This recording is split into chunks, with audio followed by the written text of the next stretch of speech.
Izin bertanya, sebelumnya saya Gibran Digos dari Poltek Nuklir. Pak, saya ingin bertanya, Pak, apakah ada perbedaan proses rekrutmen dengan subholding Pertamina yang lain atau yang Bapak sampaikan tadi itu khusus subholding yang Pertamina di Kilang ini, Pak?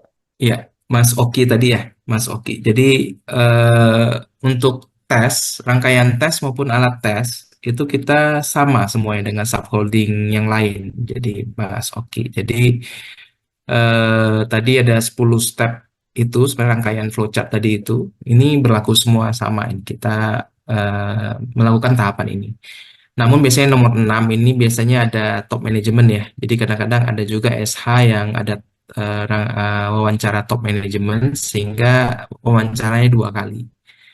Nah, untuk PT KPI saat ini kita satukan, kita gabung satu. Jadi bahkan kita bring sometimes ada VP dan direktur juga yang bergabung ya pada saat wawancara tersebut. Namun secara overall tahapannya sama.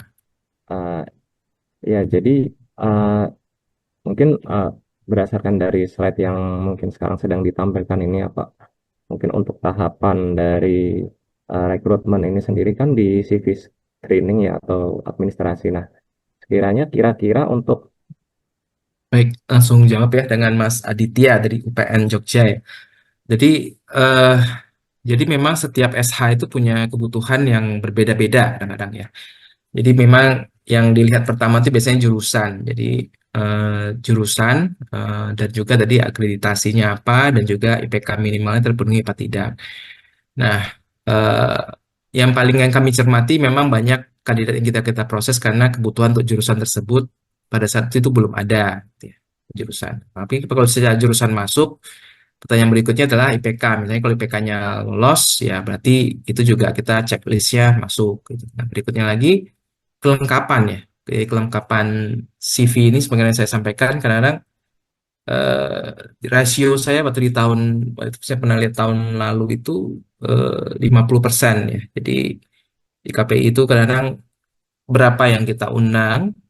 Nah, eh, misalnya kita ngundangnya 100 orang, pada saat yang langgapi CV, tapi pada saat mulai tes ini, datang tesnya aja cuma 50 gitu. Nah, itu juga kadang-kadang itu juga jadi ininya kita kami gitu ya. Ada apa itu dengan CV-nya? Nah, setelah kami pilah-pilah tadi sebenarnya saya sampaikan, pastikan misalnya data-data yang dimasukkan itu udah benar, ya. Udah benar. Misalnya tahun, tanggal gitu ya. Terus juga IPK-nya juga masukkan apa adanya. Jadi kadang-kadang kami juga menemukan entah itu typo ataupun itu memang ada intensi, kadang berbeda gitu ya. Nah, perbedaannya itu yang kadang bikin ini kita nggak proses lebih lanjut, ini ada apa gitu. Karena sementara masih ada kandidat yang banyak ya. Jadi kami akan dahulukan itu. Terus ternyata juga ada juga yang mungkin itu yang saya bilang periode itu. Jadi yang dimaksud dengan pengalaman kerja yang ada di website kami itu adalah pengalaman kerja yang resmi, yang hubungannya itu adalah full time ya, jadi full time employee. Jadi kami paham mungkin kadang-kadang ada juga orang yang banyak ya aktivitasnya, yang mungkin dia pro bono gitu ya dia memasukkan di sana. Tapi masalahnya sistem kami belum bisa mengakomodir hal tersebut ya. Kadang-kadang misalnya pengalamannya dari tahun 2015 sampai 2018 menjabat apa.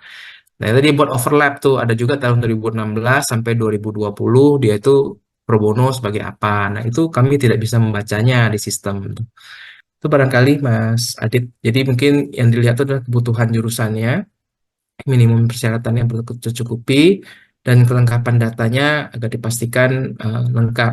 Nah, biasanya itu menunggu waktu aja sih Mas Adit. Kalau misalnya kita udah masukin pertanyaan Teknik kandidat dan jurusannya misalnya ya, dalam hal ini kalau di sini PII, katakanlah teknik kimia gitu ya. Misalnya jurusannya S1 teknik kimia ataupun D3 teknik kimia. Itu kalau misalnya udah mau masuki datanya udah komplit dan juga minimum requirement terpenuhi, bisa dipastikan itu dipanggil. Tapi hanya tunggu masanya saja. Biasanya mereka punya siklus batch ya, rekrutmen itu per batch ya. Oke, jadi terima kasih atas waktunya moderator. Jadi ini saya izin bertanya Pak. Jadi tadi ini saya mau highlight yang di kurikulum vitae Pak. Jadi selain yang sudah Bapak sebutkan tadi seperti jurusan IPK, kompetensi pendukung apa yang diharapkan Pertamina atau yang paling dicari Pertamina khususnya untuk merekrut talenta muda seperti fresh graduate Pak? Sekian Pak. Ya kalau safety itu ada apa? Ada berarti dia perlu ada comply dengan rules. Jadi compliance-nya seperti apa? Dia menjaga integritasnya seperti apa? Lalu basic-basicnya lah, bagaimana dia menjaga ininya apa? eh, Ya jangan sampai nanti ditanyain mengenai sedikit kulit-kulit mengenai nggak akan dalam sih, tapi kadang-kadang cuma basicnya gitu, basicnya teknik kimia itu apa, nah itu ataupun mesin ya misalnya ada kaidah teknik mesin juga akan ditanya tuh. Nah tugas akhirnya apa dan lain sebagainya tuh kami nemukan juga ternyata ada juga kaidah seperti itu dan sangat disayangkan. Jadi meskipun komunikasinya bagus, kadang bagus, nah kadang-kadang berarti ini nggak ada persiapan seperti itu. Nah, itu mungkin yang bisa kami sampaikan ya, Mas Hans. Dan tadi ada yang bertanya di chat room ya, barangkali bisa menjawab tips-tipsnya kalau misalnya pada saat wawancara ataupun pada saat tes apa sih yang dicari selama ini.